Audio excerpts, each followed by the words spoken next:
좀 이렇게 시간이 안 가는지 정말 버스 안에서 going 이불 속에서 going은 언제나 너에게 going. Assalamualaikum warahmatullahi wabarakatuh. Perkenalkan, nama saya Risdayanti, NIM 22161015 dari Prodi D3 Kebidanan, Fakultas Ilmu Kesehatan, Universitas Cokroaminoto Makassar. Di sini saya akan menjelaskan materi tentang pemeriksaan kehamilan trimester 2. Materi pertama yaitu pemeriksaan kehamilan trimester 2. Memasuki trimester kedua kehamilan, rasa mual akibat morning sickness di trimester pertama memang sudah berkurang. Namun, ada banyak masalah kesehatan janin yang bisa terjadi di trimester kedua. Itulah sebabnya ada beberapa pemeriksaan saat memasuki trimester kedua yang perlu dijalani ibu hamil. Pemeriksaan tersebut bermanfaat untuk mendeteksi sedini mungkin jika ada masalah kesehatan pada janin. A. Tes MSAFP atau Maternal Serum Alpha Fetoprotein. Pemeriksaan ini dilakukan untuk mengukur tingkat alpha fetoprotein, yaitu jenis protein yang dihasilkan janin. Dengan menjalani pemeriksaan ini, ibu hamil bisa mengetahui potensi sindrom Down dan mendeteksi keadaan organ janin. Selain MSAFP, dokter juga biasanya menyarankan substansi lain untuk diperiksa pada trimester kedua, yaitu tes kadar HCG, hormon estriol, dan inhibin A. B. NIPT atau Non-Invasive Prenatal Testing. Pemeriksaan NIPT penting untuk mengetahui kondisi kesehatan janin yang sedang tumbuh dan berkembang. Dengan mengambil sampel darah, dokter dapat mendeteksi potensi sindrom Down dan jumlah kromosom janin. C. Pemeriksaan ultrasonografi atau USG. Tujuan USG untuk mengetahui risiko cacat lahir pada janin. Dengan bantuan alat ultrasonografi, gambar janin yang sedang bergerak di dalam rahim bisa dilihat dari segala sisi. Dalam prosedurnya, alat tersebut akan diletakkan di atas perut ibu hamil dengan ujung yang mengeluarkan gelombang suara. Kemudian, gelombang suara akan memicu gema untuk ditangkap oleh alat dan gambarnya diperlihatkan pada layar. D. Uji glukosa. Uji glukosa atau glucose challenge test adalah pemeriksaan yang biasanya disarankan untuk ibu hamil trimester kedua, tepatnya ketika usia kehamilan 24-28 minggu. Dengan menjalani pemeriksaan ini, resiko diabetes gestasional pada ibu hamil bisa dideteksi lebih awal.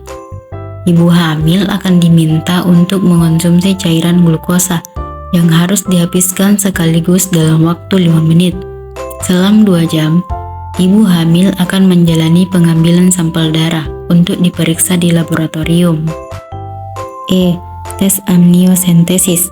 Pemeriksaan ini biasanya dilakukan jika dokter menemukan risiko gangguan kesehatan kehamilan pada multiple screening. Umumnya, tes ini disarankan untuk ibu hamil yang usia kandungannya 15-18 minggu, terutama jika berusia 35 tahun ke atas saat hamil. Dalam prosedurnya, sampel cairan ketuban akan diambil melalui jarum yang dimasukkan ke perut ibu. Lalu, sampel cairan ketuban tersebut akan dibawa ke laboratorium. Jika ditemukan kerusakan pada cairan ketuban, bisa jadi itu menandakan adanya masalah kesehatan serius pada janin. F. Fetal Doppler Ultrasound Test. Doppler ultrasound atau USG Doppler adalah alat yang bekerja menggunakan gelombang suara. Alat tersebut dapat mendeteksi aliran darah melalui pembuluh, sehingga ibu hamil bisa mengetahui kondisi siklus darah ke plasenta. Doppler ultrasound versi mini yang disebut fetal Doppler juga bisa digunakan untuk mendeteksi detak jantung janin lebih dini. G. Antenatal care. Pemeriksaan ini bertujuan untuk meningkatkan kesehatan fisik dan mental ibu hamil agar dapat menjalani persalinan melalui masa nifas, memberikan ASI, dan memulihkan kesehatan organ reproduksi. Materi kedua yaitu edukasi perubahan fisiologi pada ibu hamil trimester 2. Ada banyak perubahan yang akan dialami ibu hamil, antara lain perubahan fisik. Pada masa kehamilan usia 18-24 minggu, kondisi janin sudah semakin berkembang dengan plasenta yang sudah siap mentransfer oksigen dan nutrisi ke tubuh janin. Berikut adalah perubahan fisiologi pada ibu hamil, yaitu A. Perut membesar. Perubahan yang pasti terjadi adalah ukuran perut yang semakin membesar. Ini karena perut harus lebih banyak menyediakan ruang untuk janin tumbuh dan berkembang di dalamnya. Seiring perut yang membesar, semakin bertambah pula berat badan ibu. Biasanya penambahan berat badan di trimester 2 sebesar 1,5 sampai 2 kg per bulan sampai melahirkan. B. Perubahan payudara. Payudara yang membesar terjadi karena penumpukan lemak pada payudara semakin banyak dan kelenjar susu yang membesar untuk memproduksi ASI. Kulit payudara juga akan menggelap disertai dengan benjolan kecil di sekitar puting payudara. Benjolan ini adalah kelenjar yang menghasilkan minyak untuk menjaga puting payudara agar tidak kering. C. Perubahan kulit. Munculnya bercak hitam di wajah, garis gelap dari pusar hingga kemaluan, serta munculnya stretch mark di area perut, payudara, pantat, dan paha. Stretch mark muncul akibat kulit yang meregang saat hamil. D. Pertumbuhan dan penebalan rambut. Perubahan hormon saat hamil juga bisa meningkatkan pertumbuhan rambut, termasuk area yang jarang ditumbuhi rambut yaitu wajah, lengan, dan punggung. E. Pergerakan janin dalam kandungan. Ibu hamil bisa merasakan pergerakan janin dalam kandungan, meski pergerakan janin dalam kandungan terjadi pada waktu yang berbeda-beda umumnya. Pergerakan janin sudah bisa terasa di usia 20 minggu kehamilan. F. Sakit punggung. Sakit punggung bisa terjadi akibat penambahan berat badan selama kehamilan, menyebabkan tekanan berlebih pada punggung. Cara mengatasinya adalah memperbaiki posisi tidur, jangan terlalu sering membawa barang berat, dan memperbaiki posisi duduk. G. Kaki kram. Ini terjadi karena besarnya tekanan pada kaki akibat berat badan yang bertambah sehingga menyebabkan kelelahan otot kaki. Materi ketiga yaitu edukasi perkembangan janin pada kehamilan trimester 2. A. Minggu 13. Setelah perembuhan terjadi, janin mulai memproduksi urin dan melepaskannya ke dalam cairan ketuban di sekitarnya. Janin juga akan menelan cairan ketuban. B. Minggu 14.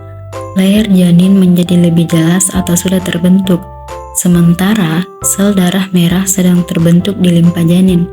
Di samping itu, jenis kelamin janin cenderung sudah terlihat jelas pada usia kehamilan ini. Jika belum, mungkin tidak akan lama lagi ya moms. C. Minggu 15. Perkembangan tulang berlanjut dan akan segera terlihat pada gambar USG. Pola rambut kulit kepala janin juga sedang terbentuk. D. Minggu 16. Kepala janin akan mulai tegak, matanya perlahan bisa bergerak, telinganya hampir mencapai posisi akhir dan kulitnya semakin menebal. Gerakan anggota tubuh bayi menjadi terkoordinasi dan dapat dideteksi selama pemeriksaan USG oleh dokter. Namun, gerakan tersebut mungkin masih terlalu ringan untuk ibu hamil rasakan. E. Minggu 17.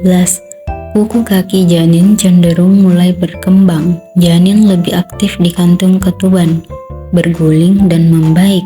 Sementara jantungnya sudah sanggup memompa sekitar 100 liter darah setiap hari.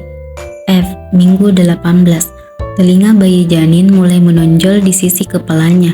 Janin mungkin mulai mendengar suara. Selain itu, matanya mungkin mulai menghadap ke depan dan sistem pencernaannya sudah mulai bekerja. G. Minggu 19. Lapisan berminyak menyerupai keju yang disebut vernis caseosa mulai menutup janin. H. Minggu 20. Janin secara teratur akan tidur dan bangun. Janin mungkin terbangun oleh suara atau gerakan ibu hamil.